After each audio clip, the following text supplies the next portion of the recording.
اولین حسی که پیدا کردم هم خودم هم خانوادم جدا احساس کردم دیگه واقعا اینجا جای موندن نیست، چون تحریم نداشتیم انقدر الان بدبختیم. یعنی واقعا فشار از همه لحاظ، یعنی چه هم از قشر خانواده من، چه پایین‌تر چه بالاتر، من همه دوستام همه دارن میرن. یعنی دیگه واقعا جای موندن نیست. یه اتفاقی بود که قابل پیش بینی بود تا حدی یه مقدار، ولی خب به هر حال با این اتفاق من هم خیلی ناراحت شدم، چون روی وضعیت اقتصاد کل کشور تاثیر میذاره.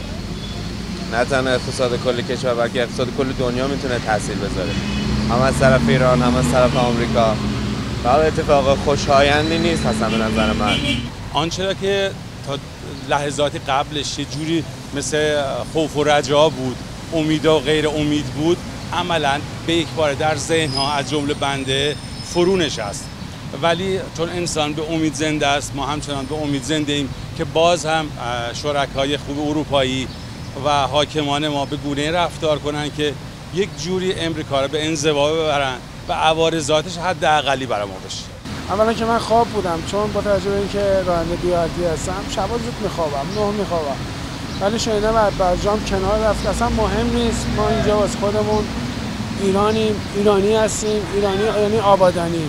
هیچ مهم نیست واسه ما ترامپ چه غلطی کرده و چه غلطی خواهد کرد.